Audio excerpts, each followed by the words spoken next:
Shalom Jemaat Home Ministry dimanapun Anda berada. Kembali lagi dalam ibadah Raya Online Home Ministry. Kita percaya bahwa dimanapun kita berada tidak mengurangi kuasa Tuhan untuk bekerja, dan kita akan melihat kebaikan dan kuasa Tuhan dinyatakan buat kita semua. Amin. Mari kita sama-sama siapkan hati kita untuk menyembah, memuji Tuhan, bahkan diubahkan oleh kebenaran firman Tuhan. Kemuliaan bagi Tuhan di tempat yang mati. Kemuliaan bagi Tuhan di tempat mati. Kau Raja diagukan dan dipuji. Oh, datanglah, kerajaan, jadilah kehendakmu. Seluruh bumi penuh kemuliaan-Mu. Kemuliaan bagi Tuhan, kemuliaan bagi Tuhan di tempat maha tinggi. Kau Raja diagukan dan dipuji. Datanglah kerajaan-Mu, datanglah kerajaan-Mu, jadilah kehendak-Mu.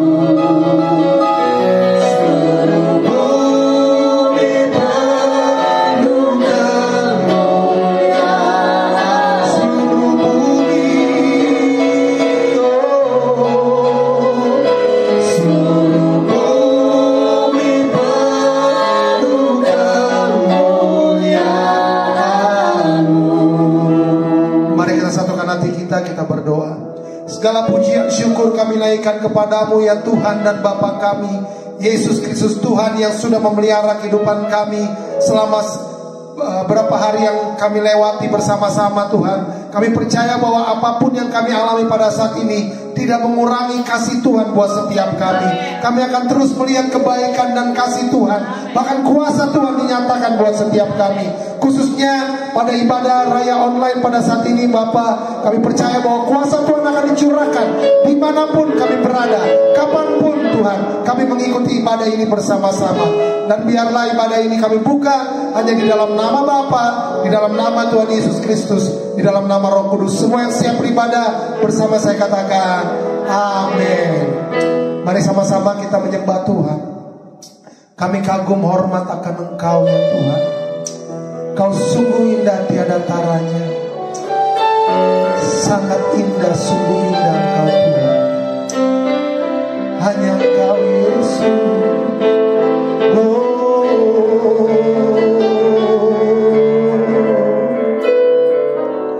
Kau sungguh indah tiada taranya. Sungguh menakjubkan. Sungguh ajaib untuk dimengerti. Lebih dari semua yang ada. Hikmat-Mu tiada terselami. Kasih-Mu dalam tak terduga. Kau sungguh indah tiada taranya. Mulia dan berkuasa. Ku kagum hormat akan Engkau. Ku kagum hormat akan Kau Yesus. Kau Yesus.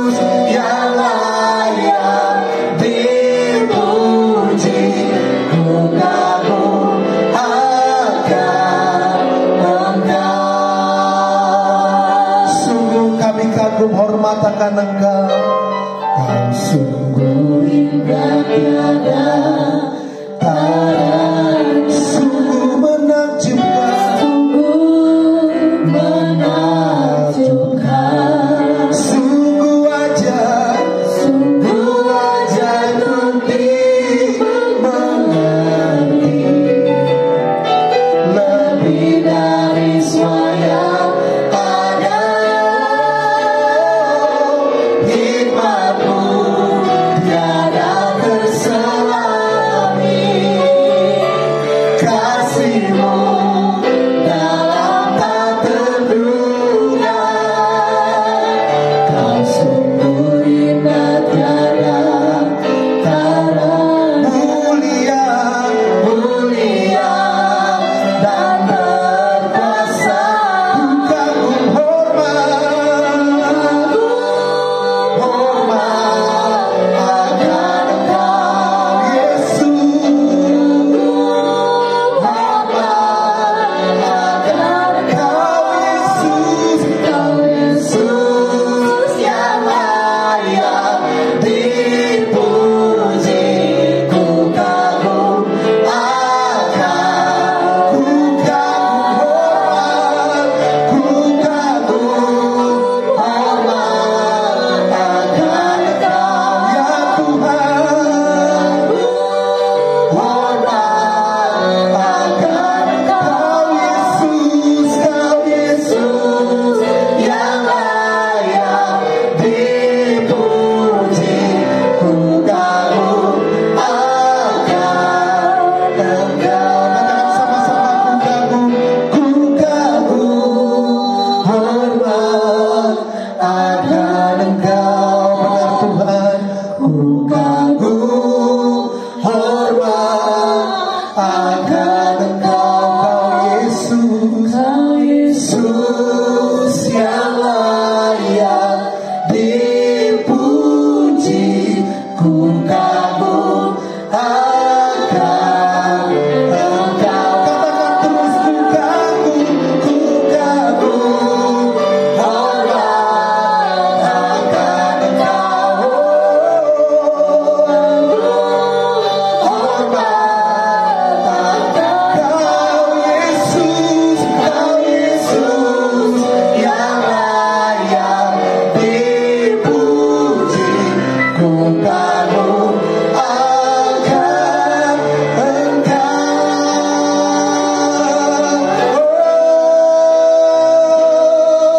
Kami kagum hormat kepadamu Yesus Tuhan. Haleluya. Kau yang layak terima segalanya Tuhan. Kau mati dan bangkit bagi kami. Kau terima segalanya. Kau tebus dosa kami Tuhan. Terima kasih Bapa. Terima kasih Yesus. Terima kasih Roh Kudus. Haleluya. Ini kami Tuhan menyembah-Mu dalam roh dan kebenaran. Sebab Kaulah kebenaran kami, Kaulah jalan kami Tuhan. Kaulah kehidupan untuk selamanya. Haleluya. Glory bagi-Mu Tuhan. Kau yang layak, Kau yang layak Tuhan. Haleluya.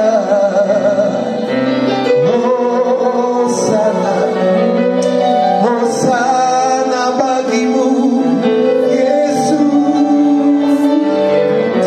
Haleluya.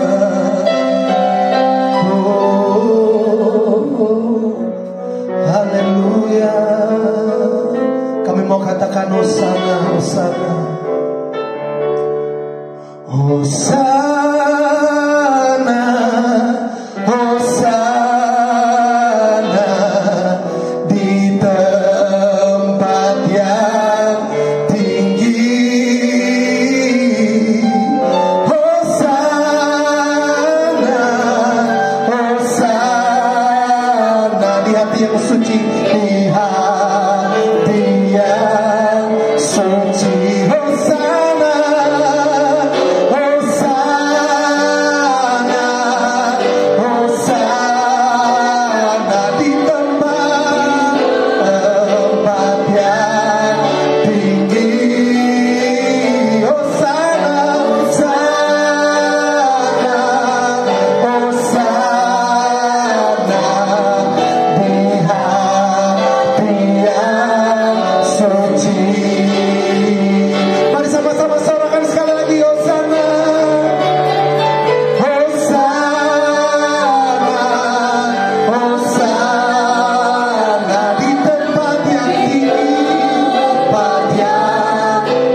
Kita percaya bahwa dimanapun kita berada, kuasa Tuhan ada bersama-sama dengan kita. Amin. Oleh sebab itu kita siap memuji Tuhan. Kita mau besarkan nama Tuhan. Kita mau tinggikan Dia.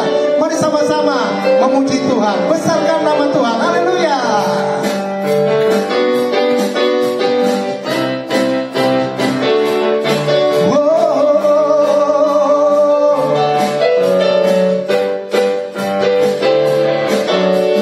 Besarkan nama Tuhan, pujilah Dia. Kemurahannya besar, tiada terkira. Aku tak dapat balas betapa besar kasih-Nya. Oh, besarkanlah namanya. Sekali lagi, besarkan nama Tuhan, pujilah Dia. kemurahannya besar, tiada terkira. Aku tak dapat balas betapa besar kasih-Nya. Oh, besarkanlah namanya. Tuhan yang ajaib, Tuhan yang besar, Tuhan yang menolong jiwaku. Haleluya. Tuhan yang ajaib, Tuhan yang besar, jiwaku ditebus oleh-Nya. Sekali lagi, besarkan nama Tuhan.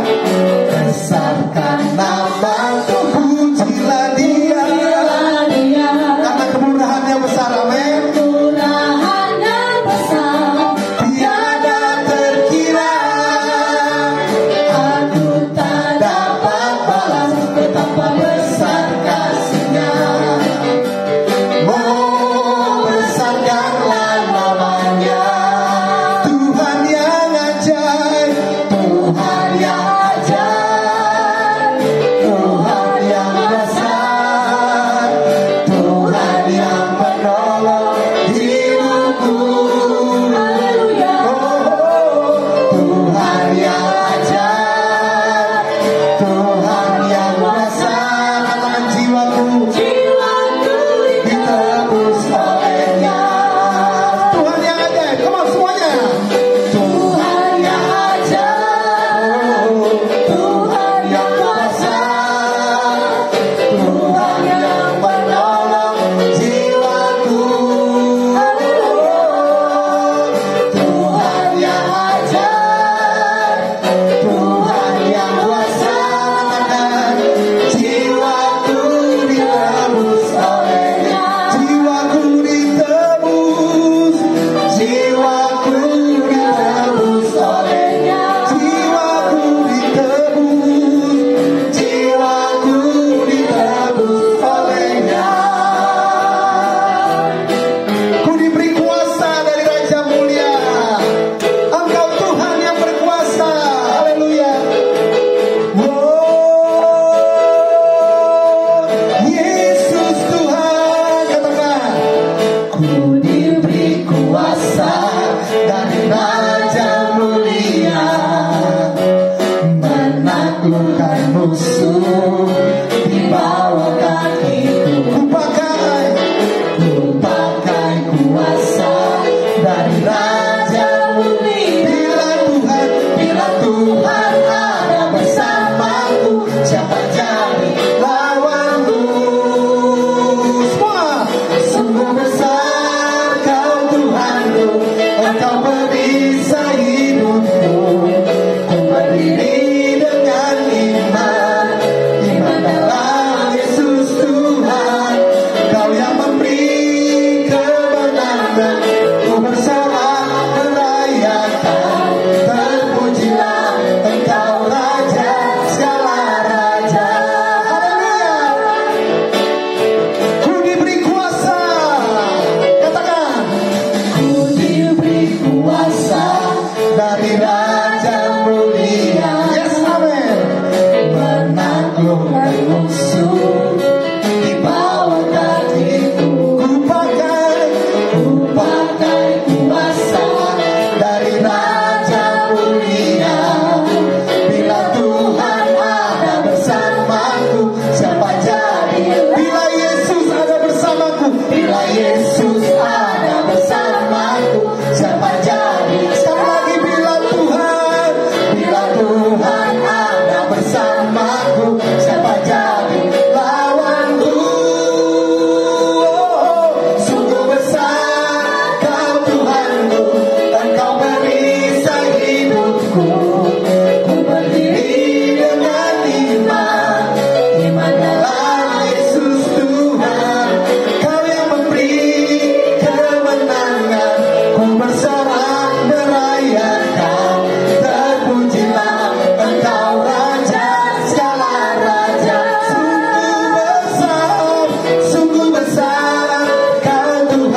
mari kita siapkan hati dan pikiran kita untuk diubahkan oleh kebenaran firman Tuhan. Firman Tuhan akan memberikan kekuatan yang baru buat setiap kita. Firman Tuhan adalah jalan keluar buat setiap permasalahan kita. Karena firman Tuhan adalah pribadi Yesus sendiri. Haleluya.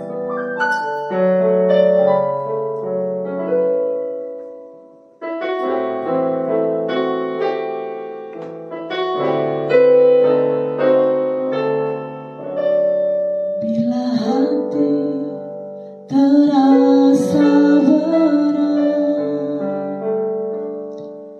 tak seorang pun mengerti bebanku. Ku tanya Yesus, apa yang harus ku buat? Dia berfirman, mari datanglah. Dia selalu pedulikan aku. Ku datang Yesus, kau pikul segala bebanku. Oh, sujud di altarnya,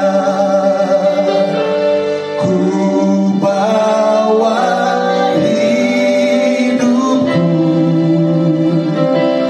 ku terima anugerahnya, diampuniku dan bebaskanku.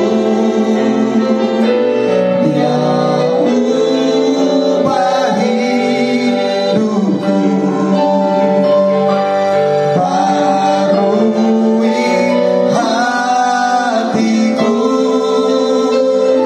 sesuatu terjadi saat datang di altarnya. Mari sama-sama nyanyikan pujian ini, katakan bila hati terasa berat. Bila hati terasa berat, tak seorang pun mengerti bebanku. Ku tanya Yesus, apa yang harus ku buat? Dia berfirman, mari datanglah. Dia selalu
Shalom Sobat Home Ministry dimanapun Anda berada.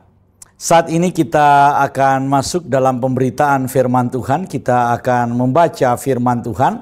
Tapi sebelumnya kita berdoa terlebih dahulu. Kita berdoa.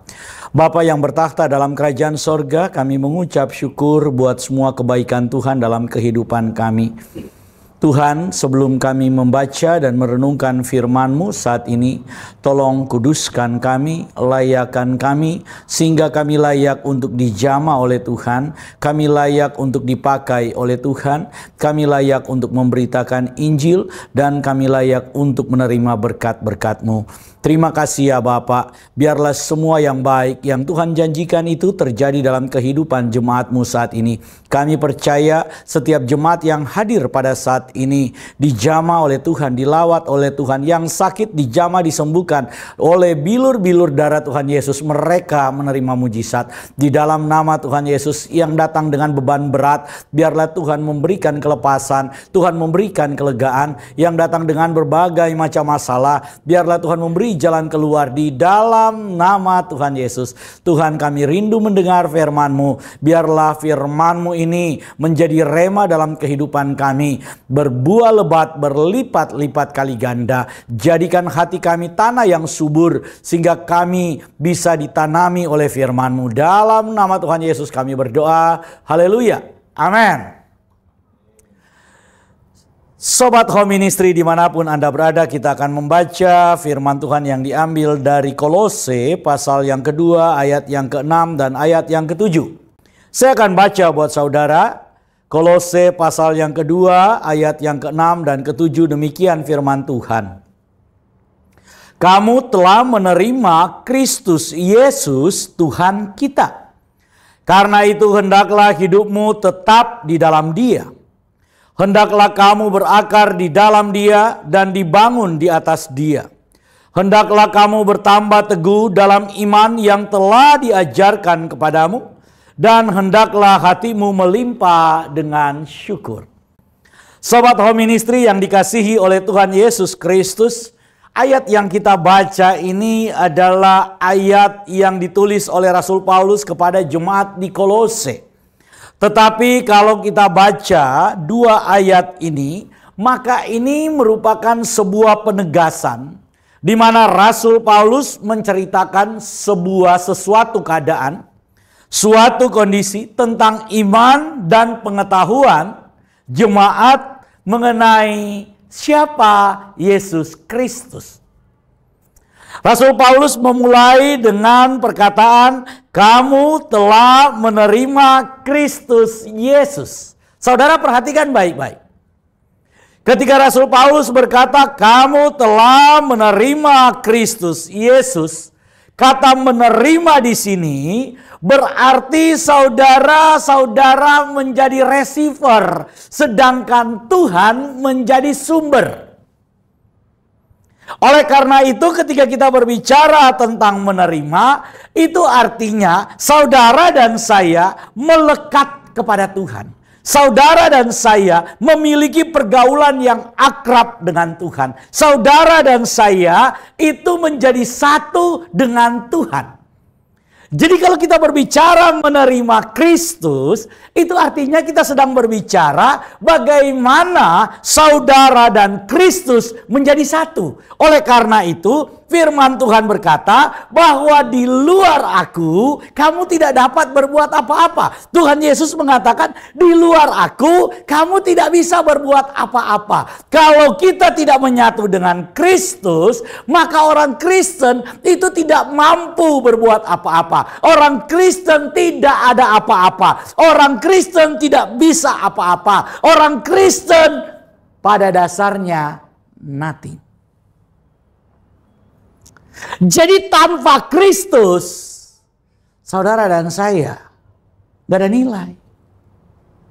Oleh karena itu Rasul Paulus menegaskan menerima Kristus Yesus sebagai apa? Dia katakan Tuhan kita.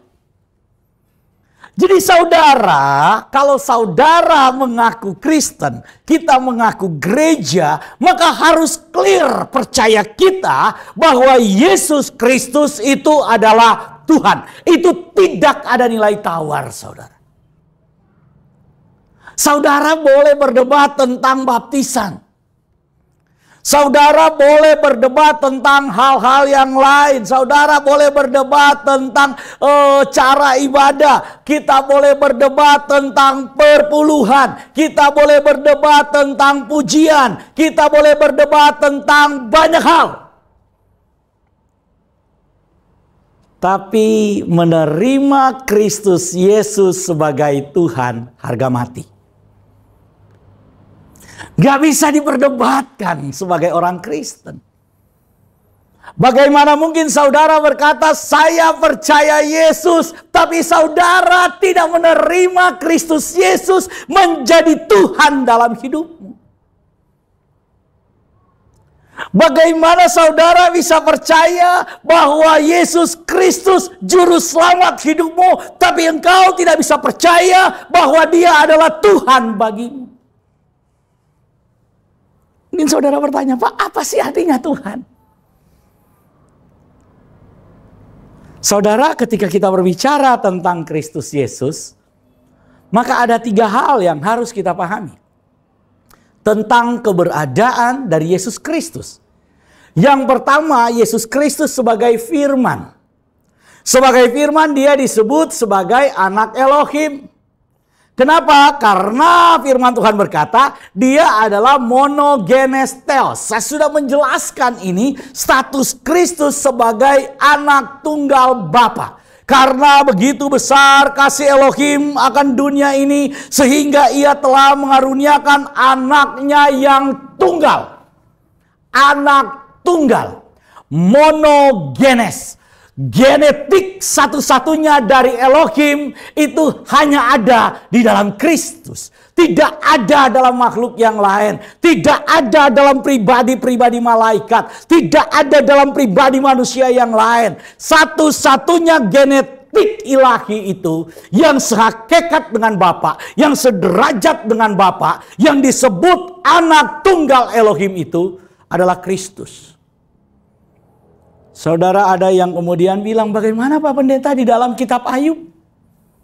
Itu ada disebut anak-anak Elohim datang menghadap. Anak-anak manusia dibedakan antara ben Adam dan ben Elohim. Bagaimana kemudian malaikat-malaikat bisa disebut sebagai anak Elohim? Israel juga dalam kitab Yesaya, Yeremia, dan beberapa kitab dipanggil, kupanggil anakku dari Mesir. Kata firman Tuhan, Tuhan menyapa Israel sebagai anak. Saudara dan saya juga disebut sebagai anak. Bukankah barang siapa yang menerimanya diberinya kuasa untuk menjadi apa? Anak. Jadi kita disebut anak. Kalau begitu antara anak yang diberikan kepada Yesus dan anak yang diberikan kepada malaikat, istilah anak yang diberikan kepada Israel, istilah anak yang diberikan kepada kita, apa bedanya? Beda, saudara. Yesus Kristus disebut anak tunggal. Anak tunggal itu artinya satu-satunya, saudara. Namanya anak tunggal. Satu-satunya. Gak ada duanya. Jadi kalau Yesus itu anak Elohim, Dia adalah anak tunggal. Itu saya sudah bahas, saya nggak ingin ulang itu. Yang kedua, kalau kita berbicara tentang Yesus Kristus, maka yang kedua, Yesus Kristus juga disebut anak manusia. Nah, terkait ini saya akan bicara hari ini. Karena saya ingin menyambung khotbah tentang dui nature dari Kristus. Nature Kristus. Tadi saya sudah bicara tentang genetik Elohim. Dalam diri Kristus sebagai firman yang menjadi manusia. Yang kedua, saudara, Dia disebut juga sebagai anak manusia. Ini akan kita bahas. Dan yang ketiga, Yesus juga disebut sebagai Tuhan. Nah, saudara, harus kita pahami ketika kita bicara Yesus sebagai anak manusia, saya ingin kita buka dulu Yohanes pasal yang ketiga ayat yang ke-13. Tidak ada seorang pun yang telah naik ke sorga. Sampai di sini dulu, saudara. Firman Tuhan menegaskan kepada kita, tidak ada seorang pun yang telah naik ke sorga, selain daripada Dia yang telah turun dari sorga. Yaitu siapa? Anak manusia. Jadi saudara, ketika kita berbicara tentang status Yesus sebagai anak manusia, maka kita sedang berbicara anak manusia yang sedang dibicarakan oleh firman Tuhan ini bukan anak manusia seperti yang saudara dan saya pahami. Bukan anak manusia yang sekedar lahir dari rahim seorang ibu. Tentunya ibu manusia. Kalau ibu orang utan, pasti anak orang utan, saudara. Betul ya? Kalau ibunya ayam, pasti disebut anak ayam. Betul nggak nih? Saudara dan saya manusia bukan? Manusia, amin. Kenapa kita disebut manusia? Karena kita lahir dari ibu manusia. Kalau ada yang bilang dia lahir katanya dari batu, itu namanya anak batu. Ada manusia yang lahir dari batu? Nggak ada manusia yang lahir dari batu. Ada manusia yang kemudian lahir dari genderuwo? Nggak ada manusia. Itu bukan manusia namanya. Namanya manusia lahir dari manusia. Tapi Yesus ini beda. Loh, bedanya di mana, Pak? Yesus makan. Yesus jadi bayi, lahir ada di Bethlehem. Sebagai bayi dia lahir. Dia kemudian bisa capek. Dia kemudian bisa tidur. Dia kemudian makan. Loh, itu kan manusia. Betul. Betul, saudara.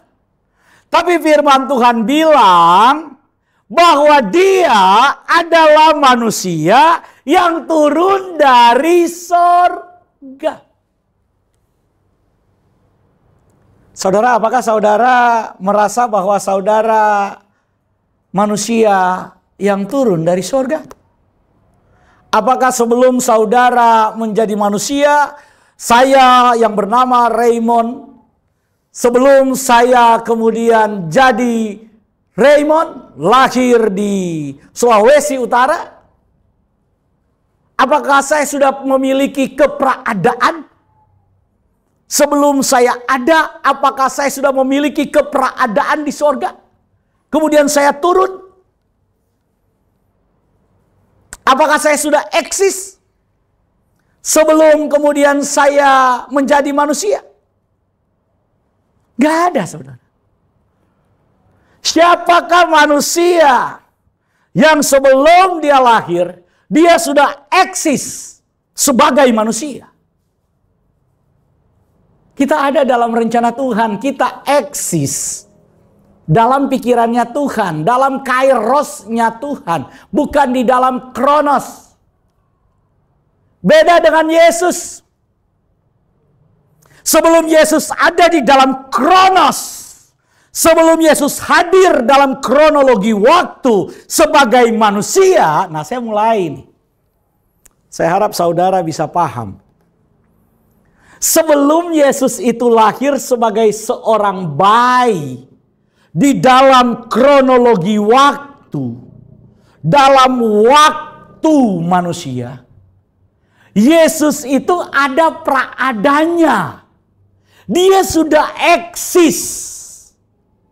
Sebagai apa? Sebagai firman yang sehakikat dengan Bapa, yang terlibat di dalam penciptaan segala sesuatu, yang terlibat di dalam semua rencana Tuhan, semua rencana Elohim, semua rencana Bapa Yahweh. Yesus sebagai firman, dia aktif terlibat. Bahkan firman Tuhan dibilang bahwa segala sesuatu diciptakan oleh dia dan untuk dia. Kenapa saudara? Kita penting untuk memahami ini. Kalau saudara ingin memahami nature Kristus sebagai manusia dan sebagai pribadi ilahi, maka kita harus pahami dulu dasar ini. Bahwa sebelum Yesus itu menjadi manusia, dia masuk dalam kronologi waktu, di mana kronologi waktu itu dia harus lahir dari rahim Maria. Sebelum itu terjadi, Yesus itu sudah eksis. Sebelum segala sesuatu ada, dia eksis, bukan sebagai ciptaan, tetapi dia sebagai firman, di mana dia terlibat dalam menciptakan segala sesuatu dari yang tidak ada menjadi ada. Oleh karena itu, kalau kita bicara tentang nature Kristus sebagai anak manusia, maka kita harus melihat keberadaannya sebelum dia lahir sebagai anak manusia. Oleh karena itu rasul-rasul, baik Rasul Paulus, baik Rasul Yohanes, baik Matius, maupun penulis-penulis kitab Perjanjian Baru, semuanya sepakat tentang pribadi Kristus. Gak ada yang kemudian menceritakan hal yang lain. Rasul Paulus nggak pernah bertentangan dengan apa yang dikatakan oleh Yohanes. Matius tidak pernah bertentangan dengan Injil Yohanes. Tidak pernah bertentangan dengan Lukas, Markus, enggak. Bahkan surat-surat yang pendek, yaitu surat Yudas misalnya, surat Yakobus, nggak ada pertentangan, saudara. Mereka semua sepakat tentang hal ini. Sepakat tentang apa yang dikatakan oleh Kristus. Yesus bilang tidak ada seorang pun yang telah naik ke sorga selain daripada dia yang telah turun dari sorga, yaitu siapa? Anak manusia. Jadi ketika kita bicara tentang anak manusia, yaitu Kristus Yesus, kita sedang berbicara tentang pribadi yang sebelum dia turun dalam kronologi waktu, dia memiliki keberadaan di dalam kairos sebagai Sang Firman. Kalau begitu, sekarang ketika dia menjadi manusia, kalau dia memang Tuhan, kalau dia memang sehakikat dengan Elohim, kenapa dia bisa mati, Pak? Nah, ada yang bilang begini. Kenapa Yesus itu, kalau dia memang Tuhan, dia berkata, Eloi, Eloi, lama sabachthani. Kenapa kemudian Alkitab menceritakan Yesus yang kita sembah sebagai Tuhan itu, Yesus yang kita sembah sebagai Elohim itu berdoa kepada Tuhan? Masa Tuhan berdoa kepada Tuhan? Masa Tuhan kemudian memohon kepada Tuhan? Wah, saudara kemudian mulai berpikir-pikir. Iya ya. Masa Tuhan, kalau dia Tuhan, kok dia memanggil Tuhan? Oh, berarti ada yang salah. Kalau Yesus itu memang Tuhan, kenapa dia berteriak di kayu salib, Eloi, Eloi, lama sabachthani. Elohimku, Elohimku, mengapa engkau meninggalkan aku? Saudara, mari kita belajar. Oke, saya akan menjelaskan ini. Karena sudah mendapatkan banyak pertanyaan, saya bukan kemudian ingin berapologia di dalam khotbah ini. Saya nggak peduli tentang apa yang diimani oleh orang yang menyebut dirinya mualaf. Bagi saya, kalau engkau sudah tidak menjadi seiman, percaya kepada Yesus, maka itu sudah menjadi mantan. Nggak elok kalau kemudian kamu sudah punya yang lain, menjelek-jelekan mantanmu dulu. Nggak baik. Saya sarankan untuk orang-orang yang sibuk mengurusi mantan-mantannya, baik dari pihak Kristen. Ya, jadi karena di pihak Kristen ada yang menyebut diri mereka murtadin. Gitu. Kemudian kita utak-atik iman kamu sebelumnya. Sebaiknya belajarlah lebih dalam tentang imanmu hari ini. Begitu juga dengan teman-teman yang lain yang sudah menyebut diri mereka mualaf. Belajarlah tentang imanmu yang baru. Apakah kalau engkau tidak mempelajari imanmu yang baru, maka engkau akan terganggu dengan imanmu yang lama? Atau apakah kalau engkau tidak mengganggu imanmu yang lama, apakah engkau eksistensinya akan menjadi berkurang ketika mengimani iman yang baru? Kalau cara beriman seperti ini, menurut saya cara beriman omong kosong. Namanya kalau kita beriman, maka kita akan fokus dengan iman kita. Kita nggak akan sibuk urus iman orang lain. Oleh karena itu saudara, saya perlu menjelaskan apa yang saya imani. Saya tidak perlu menjelaskan apa yang saya imani untuk meyakinkan orang yang sudah beda keyakinan dengan saya. Nggak ada urusan buat saya. Kalau kemudian kita mempercayai kodok itu adalah Tuhan, itu urusan. Tapi bagi saya, Kristus itu adalah Tuhan dan Juru Selamat. Mengapa dia kemudian kami sebut Tuhan? Mengapa dia saya percaya sebagai Tuhan? Karena satu-satunya pribadi di depan begitu banyak orang yang terangkat ke sorga, bukan lewat penglihatan. Bukan hanya dilihat oleh satu orang, tetapi oleh ratusan orang. Rasul Paulus menyaksikan ada lebih 500 orang yang bersaksi tentang Yesus yang bangkit dari antara orang mati, dan dia menampakkan diri berbicara dengan mereka, dan dia terangkat di sorga di kota Yerusalem. Itu real. Gak ada pribadi yang kemudian terangkat ke sorga tidak ditarik oleh gravitasi, saudara. Dia terangkat dan orang banyak melihat dia terangkat. Pelan-pelan sambil memberkati. Dia naik ke sorga dan disaksikan oleh begitu banyak orang. Sampai dia hilang tertutup awan. Ada? Ada yang begitu? Ada saudara-saudara bilang, ada Superman. Ada Iron Man. Ada saudara, banyak pahlawan Marvel.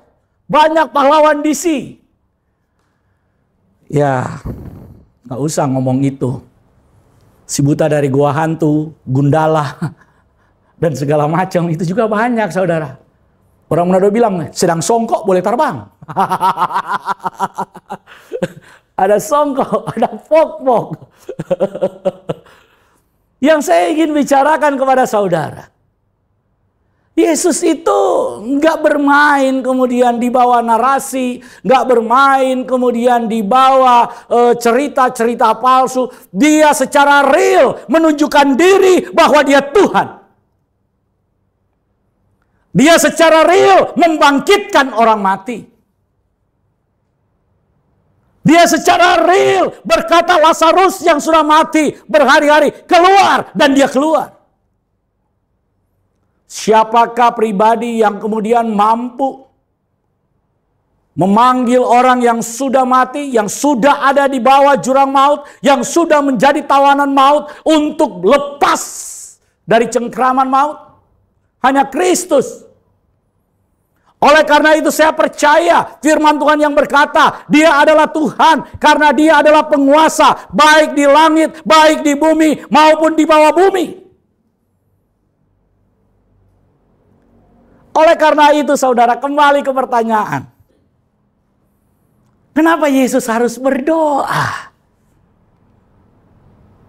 Saya sudah menjelaskan bahwa sebelum Yesus masuk di dalam Kronos melalui kelahiran lewat rahim Maria, mengambil daging Maria, saudara harus perhatikan, Yesus punya praada. Yesus punya eksistensi, eksistensinya sudah eksis. Keberadaannya itu sudah ada sebelum waktu ada, sebelum Kronos ini tercipta, dia sudah ada. Karena itu dia katakan, aku adalah Alfa, aku adalah Omega. Kenapa? Karena dia tidak terikat oleh waktu, dia ada di atas waktu. Dia bukan berada di dalam Kronos, tetapi dia ada di dalam Kairos. Saya harap saudara mengerti istilah yang saya gunakan ini. Oleh karena itu saudara, ketika dia masuk di dalam kronologi waktu, firman Tuhan berkata, Yesus itu menanggalkan semua atribut-atribut keilahiannya. Jadi secara genetik, dia itu ada. Dia adalah monogenes theos. Dia sehakikat dengan Bapa. Genetikanya sebagai genetika ilahi, sebagai anak tunggal Bapa itu, sebagai anak tunggal Elohim itu tidak hilang sama sekali. Tapi seluruh kekuasaannya, seluruh otoritasnya, dia tanggalkan dalam kesadarannya untuk apa? Untuk menebus saudara dan saya. Karena kalau keilahiannya dia tidak tanggalkan, masih melekat 2%, 1% saja, ketika paku itu nemplok di tangannya, bengkok saudara. Oleh karena itu, mari kita baca dulu. Filipi pasal yang kedua, ayat yang ke-6 dan ayat yang ke-7. Firman Tuhan berkata begini, yang walaupun dalam rupa Elohim, perhatikan baik-baik. Jadi Yesus itu yang walaupun dalam rupa Elohim tidak menganggap kesetaraan dengan Elohim itu sebagai milik yang harus dipertahankan. Saudara perhatikan. Paulus tegas mengatakan bahwa Yesus itu serupa dengan Elohim. Sehakikat dengan Elohim. Sederajat dengan Elohim. Tapi kesetaraannya, kesederajatannya tidak dianggap sebagai milik. Itu berarti milik. Saya kasih contoh saudara. Handphone ini adalah milik saya. Tapi saya tidak menganggap handphone ini sebagai milik saya yang harus saya pertahankan. Saudara paham? Jadi ini milik. Ini milik saya. Ini milik kepunyaan saya.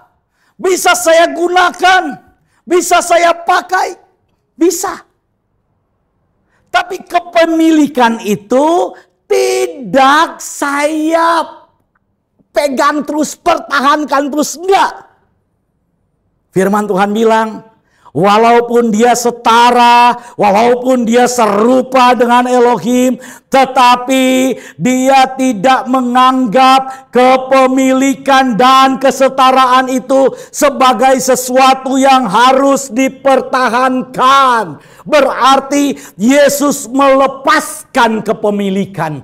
Yesus melepaskan otoritas. Yesus melepaskan haknya. Firman Tuhan berkata, melainkan telah mengosongkan dirinya sendiri dan mengambil rupa seorang hamba dan menjadi sama dengan manusia. Saudara perhatikan, dari sama dengan Elohim, setara dengan Elohim, statusnya yang setara ini, kepemilikan dan kuasa yang setara ini, dia tidak anggap sebagai milik yang harus dia pegang, yang harus dia pertahankan. Tapi firman Tuhan bilang, dia lepaskan, dia tidak pertahankan, dia mengosongkan dirinya sendiri, mengambil rupa sebagai seorang hamba, menjadi sama dengan manusia. Ayat 8, dan dalam keadaan sebagai manusia, ia merendahkan dirinya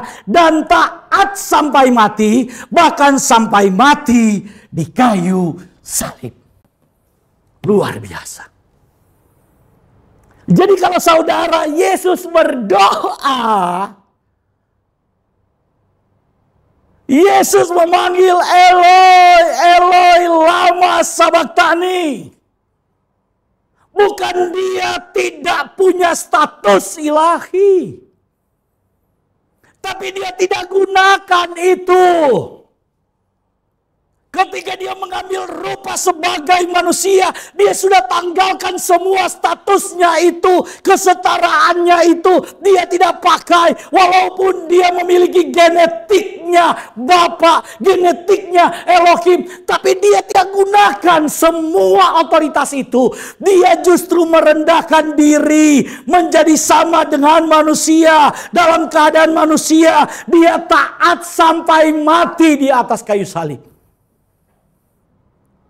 Jadi ketika Yesus berdoa, dia berdoa sebagai anak manusia. Anak manusia yang taat.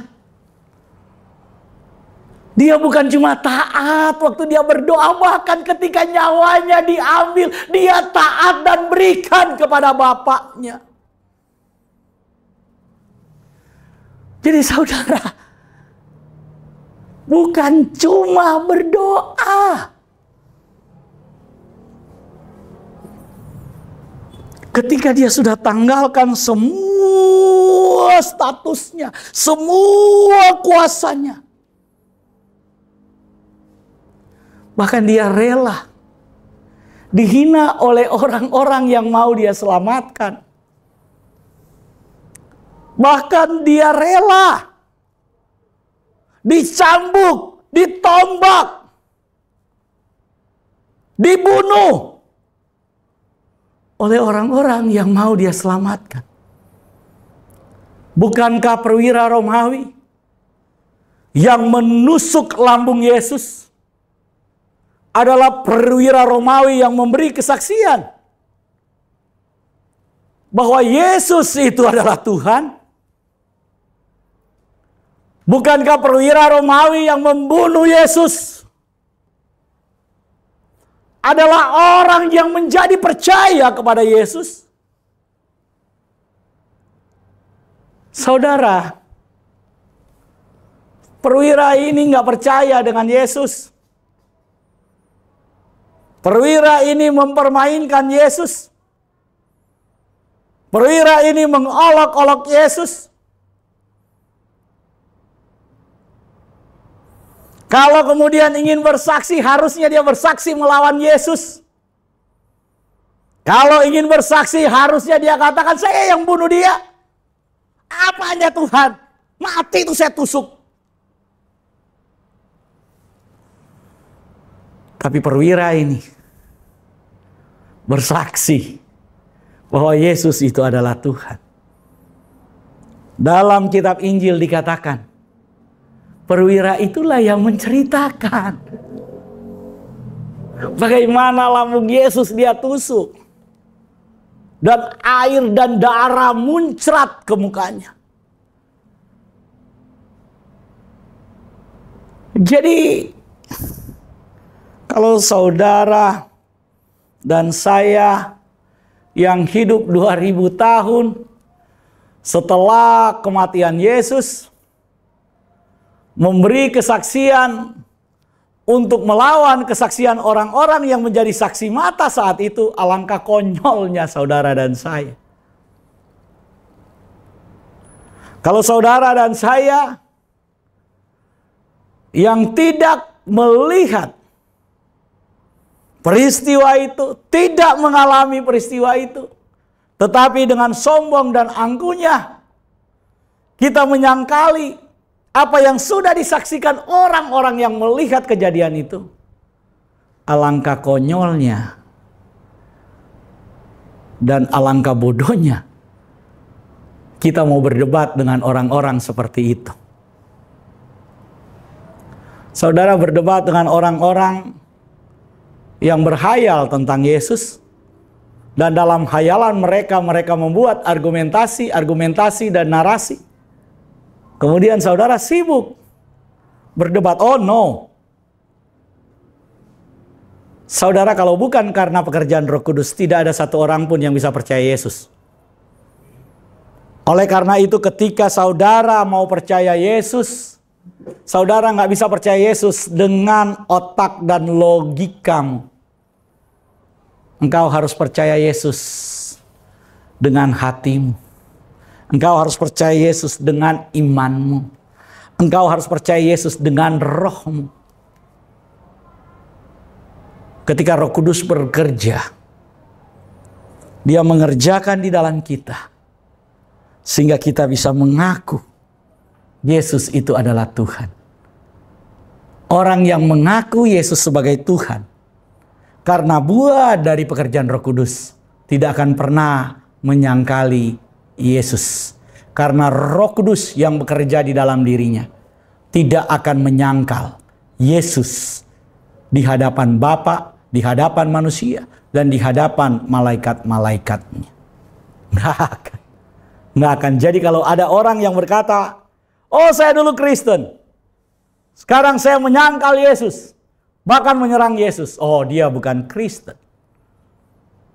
Mungkin KTP-nya Kristen, tapi dia bukan percaya Yesus. Karena Roh Kudus yang membuat kita percaya kepada Yesus tidak akan membuat kita menyangkali Yesus. Roh Kudus itu saudara bukan teh celup, naik turun, naik turun. Roh Kudus itu bukan Syahrini maju mundur cantik. Saudara, Roh Kudus bekerja, dia stabil. Oleh karena itu saudara, kalau kita bicara tadi bahwa kenapa Yesus harus berdoa kepada Bapa, karena dia sudah mengosongkan dirinya dan dia taat ketika mengambil rupa manusia, mengambil rupa hamba. Dia taat, bahkan ketika nyawanya diminta, dia serahkan. Oleh karena itu, saudara, mari kita perhatikan ayat yang ke-9 dari Filipi pasal yang kedua. Firman Tuhan berkata, itulah sebabnya Elohim sangat meninggikan dia dan mengaruniakan kepadanya nama di atas segala nama. Ayat 10, supaya dalam nama Yesus bertekuk lutut segala yang ada di langit dan yang ada di atas bumi dan yang ada di bawah bumi, dan segala lidah mengaku Yesus Kristus adalah Tuhan, bagi kemuliaan Elohim Bapa. Jadi saudara, ketika saudara percaya kepada Yesus sebagai Tuhan, saudara menyembah Yesus sebagai Tuhan. Firman Tuhan berkata, saudara terhisap di dalam penyembahan bersama dengan malaikat-malaikat Tuhan, bersama dengan semua orang-orang kudus, bersama dengan semua orang-orang percaya, serentak menyembah Tuhan. Yang tidak menyembah Tuhan cuma iblis, cuma setan dan pengikutnya. Oleh karena itu, firman Tuhan mengatakan kepada kita, segala lidah mengaku Yesus Kristus adalah apa? Tuhan.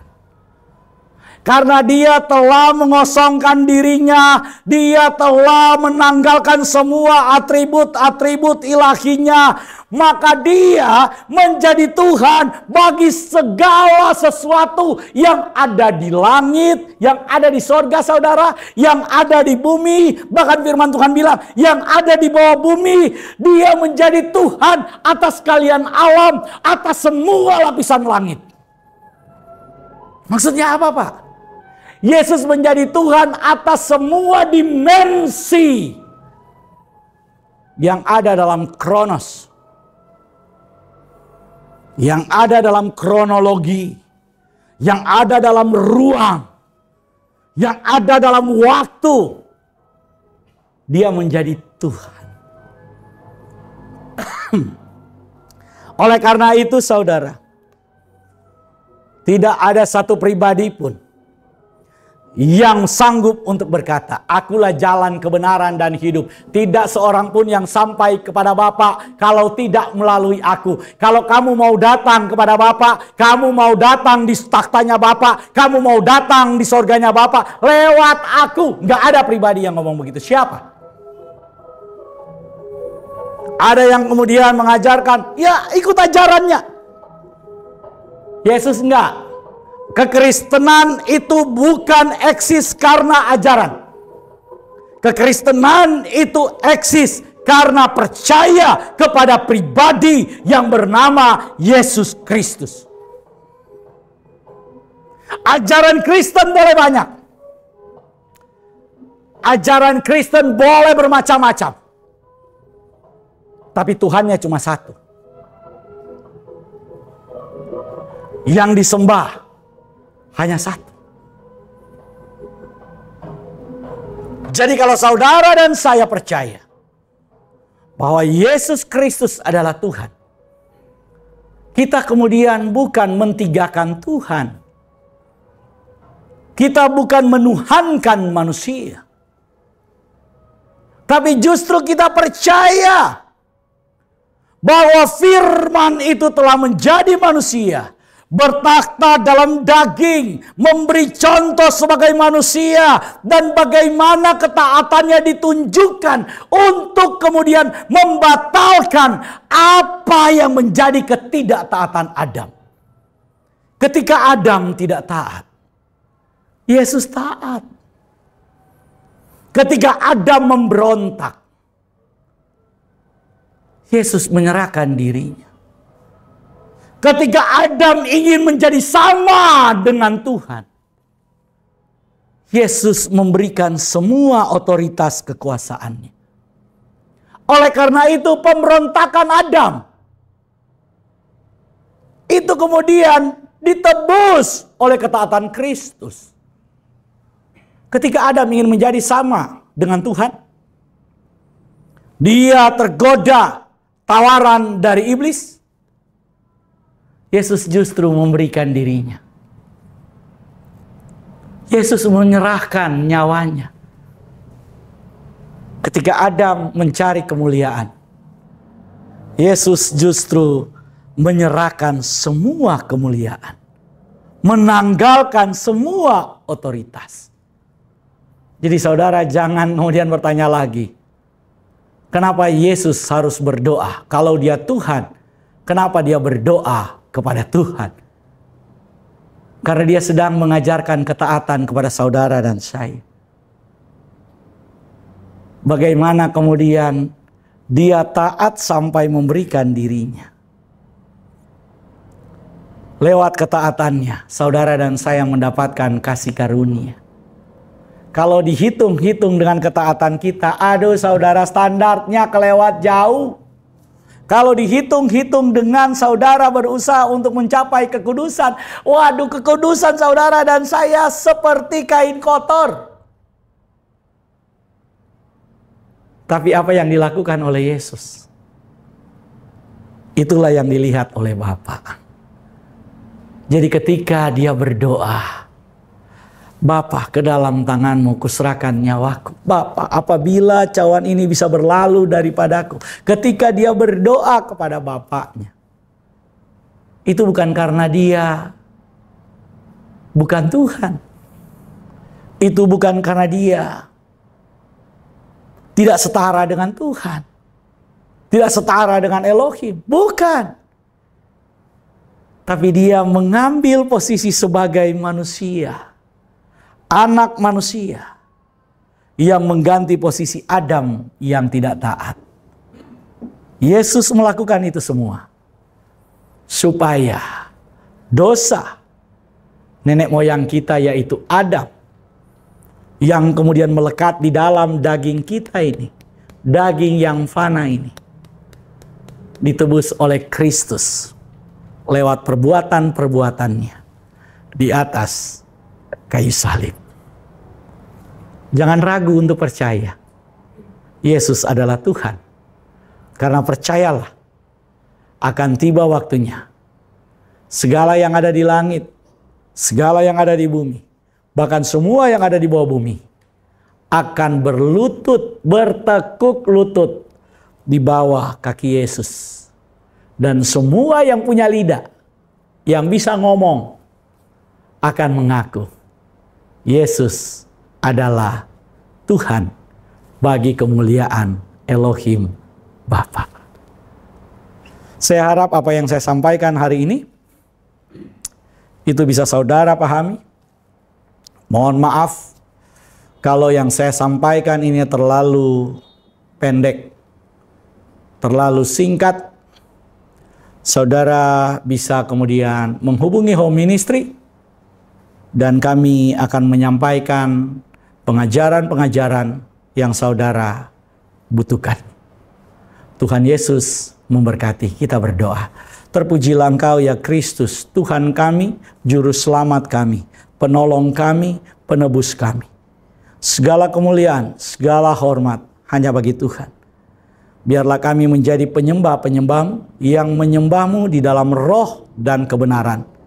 Biarlah kami menjadi orang-orang yang mengaku Yesus itu adalah Tuhan.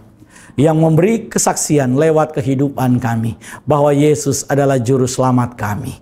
Bahwa Yesus itu bertakhta dan berkuasa. Yesus sanggup dan mampu melakukan mujizat-mujizat yang ajaib. Terima kasih Tuhan, terima kasih ya Bapa. Kami serahkan seluruh kehidupan kami. Kami serahkan seluruh jemaat-Mu yang ada di Home Ministry ini. Baik yang ada di Jakarta, yang ada di Jawa Barat, yang ada di tempat-tempat lain ke dalam tangan Tuhan. Apapun yang mereka kerjakan di dalam nama Tuhan Yesus, Tuhan jadikan mereka sukses dan berhasil. Apabila mereka sedang sakit, dijamah, disembuhkan oleh Tuhan. Apapun sakit penyakit mereka saat ini dicabut dalam nama Tuhan Yesus, keluar dari tubuh mereka. Karena tubuh mereka adalah tempat kediaman Roh Kudus, adalah bait Roh Kudus, bukan bait sakit penyakit. Di dalam nama Tuhan Yesus, oleh bilur-bilur darah Tuhan Yesus, Engkau telah disembuhkan. Terima kasih ya Tuhan. Kami serahkan gembala sidang kami, Pastor Doni Toisuta, di dalam nama Tuhan Yesus. Tuhan Yesus yang memberkati, berkati keluarganya, berkati anak-anaknya, berkati istrinya, berkati segala sesuatu yang dia kerjakan. Tuhan berkati dia, hikmat, kebijaksanaan, dan semua kekayaan dan hormat Tuhan limpahkan dalam kehidupannya. Hamba berdoa saat ini untuk Pastor Valdo, Tuhan Yesus berkati. Berkati apapun yang dia kerjakan. Berkati anak-anaknya, berkati istrinya di dalam nama Tuhan Yesus. Biarlah kebaikan demi kebaikan melimpah-limpah diterima oleh Pastor Valdo. Dalam nama Tuhan Yesus hamba berdoa untuk Pastor Dedi di dalam nama Tuhan Yesus. Tuhan berkati semua yang baik, semua yang disebut dengan kemuliaan Tuhan, semua yang disebut dengan sukacita dan kebahagiaan kebahagiaan menjadi milik dari Pastor Dedi. Engkau berkati istrinya, Engkau berkati anak-anaknya. Dalam nama Tuhan Yesus, kami serahkan seluruh kehidupan kami ke dalam tangan kasih Tuhan. Engkau berkati juga Pak Mul yang menjadi koordinator di wilayah Jawa Barat. Tuhan Yesus memberkati dia. Tuhan Yesus memberkati jemaat-jemaat yang ada di sana dan semua orang-orang yang percaya kepada Tuhan lewat pelayanan dari Pak Mul. Dalam nama Tuhan Yesus, kami serahkan hidup kami, biarlah segala kemuliaan, segala hormat hanya milik Tuhan dan kami kembalikan kepada Tuhan. Dalam nama Tuhan Yesus kami berdoa, haleluya, amin. Sobat Home Ministry, kita akan jumpa lagi dalam waktu-waktu yang akan datang. Pastor Doni dan Pastor Valdo akan menyampaikan firman Tuhan buat kita semua pada waktu-waktu yang akan datang. Semoga kita makin bertumbuh, berakar di dalam Tuhan dan makin kuat, makin percaya, gak ragu, gak bimbang. Kita mengaku, oh Yesus adalah Tuhan. Karena ketika kita mengaku Yesus adalah Tuhan, kita bersama-sama dengan malaikat-malaikat Tuhan, bersama-sama saudara, melakukan penyembahan yang sama. Kudus-kuduslah Tuhan Yesus. Haleluya. Amin. Sobat Home Ministry dimanapun Anda berada, saat ini kita akan masuk dalam sakramen perjamuan kudus. Dan saya persilakan saudara yang ada di rumah untuk bangkit berdiri. Bagi saudara-saudara yang saat ini sudah menyiapkan sarana perjamuan kudus, mohon dipegang. Dan kita akan doakan sama-sama. Di dalam nama Tuhan Yesus, saat ini kami mengangkat roti dan anggur ini. Kami kuduskan, kami sucikan di dalam nama Tuhan Yesus, menjadi layak digunakan untuk perjamuan kudus ini. Dalam nama Tuhan Yesus, haleluya, amin. Saudara, dengarkanlah ketetapan perjamuan kudus. Yesus berfirman, "Akulah roti hidup yang telah turun dari sorga. Jikalau seorang makan dari roti ini, ia akan hidup selama-lamanya. Dan roti yang kuberikan itu ialah dagingku, ia akan kuberikan untuk hidup dunia." Maka kata Yesus kepada mereka, "Aku berkata kepadamu, sesungguhnya jikalau kamu tidak makan daging anak manusia dan minum darahnya, kamu tidak akan mempunyai hidup dalam dirimu. Barang siapa makan dagingku dan minum darahku, ia mempunyai hidup yang kekal, dan aku akan membangkitkan dia pada akhir zaman. Sebab dagingku adalah benar-benar makanan, dan darahku adalah benar-benar minuman. Barang siapa makan dagingku dan minum darahku, ia tinggal di dalam aku dan aku di dalam dia. Sama seperti Bapa yang hidup mengutus aku dan aku hidup oleh Bapa, demikian juga barang siapa yang makan aku akan hidup oleh aku. Inilah roti yang telah turun dari sorga, bukan roti yang dimakan nenek moyangmu dan mereka telah mati. Barang siapa makan roti ini, ia akan hidup selama-lamanya." Dan ketika mereka sedang makan, Yesus mengambil roti, mengucap syukur, memecah-mecahkannya, lalu memberikan kepada murid-muridnya dan berkata, "Ambillah, makanlah, inilah tubuhku." Sesudah itu, Tuhan Yesus mengambil cawan, mengucap syukur, lalu memberikannya kepada mereka sambil berkata, "Minumlah kamu semua dari cawan ini. Sebab inilah darahku, darah perjanjian yang ditumpahkan bagi banyak orang untuk pengampunan dosa." Kalau saudara percaya bahwa roti dan anggur ini adalah penyatuan dengan tubuh Tuhan Yesus Kristus, mari kita angkat lebih tinggi dari kepala kita. Dan mari kita sama-sama mengaku, dalam nama Tuhan Yesus, saya percaya inilah tubuh dan darah Tuhan Yesus. Kalau saya makan tubuh Tuhan Yesus Kristus dan minum darah Tuhan Yesus, maka saya percaya semua dosa-dosa saya telah diampuni oleh Tuhan. Saya percaya, kalau saya makan tubuh Tuhan Yesus dan minum darah Tuhan Yesus, maka semua kutuk telah dipatahkan.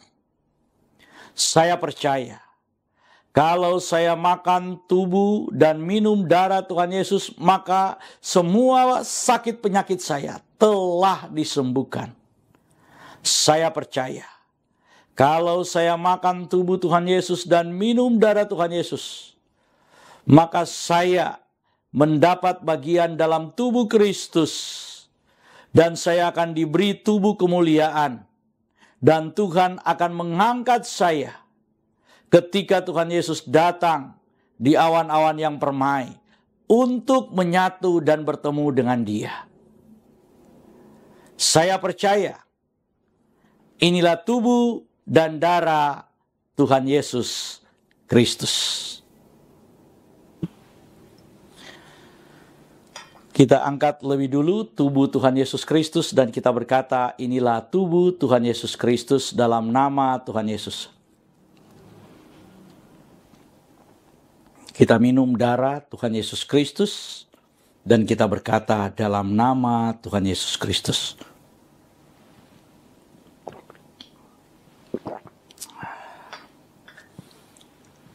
Mari kita mengucap syukur bersama-sama.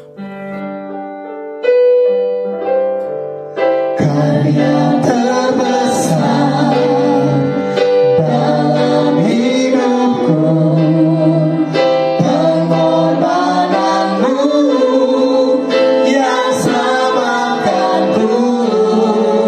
Engkaulah harta yang tak ternilai, yang ku miliki dan ku hargai. Yesus, Engkau ku kagumi. Karya terbesar dalam hidupku, pengorbananmu yang selamatkanku. Engkaulah harta yang tak ternilai, yang ku miliki dan ku hargai. Yesus, Engkau ku kagumi.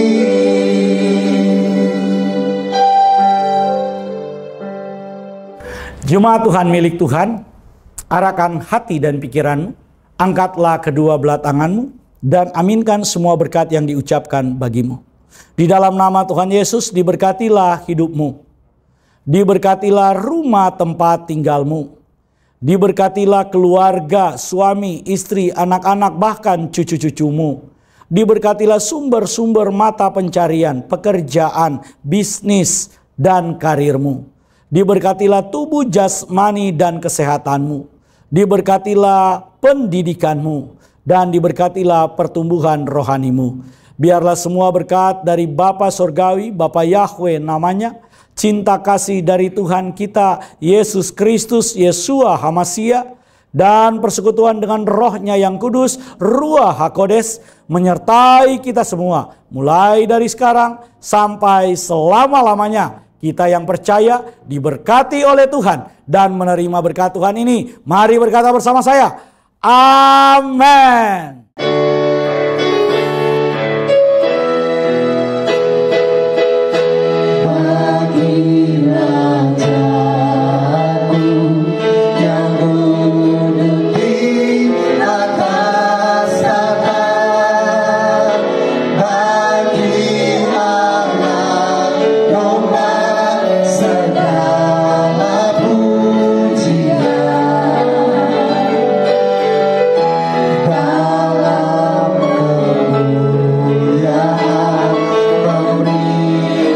Selama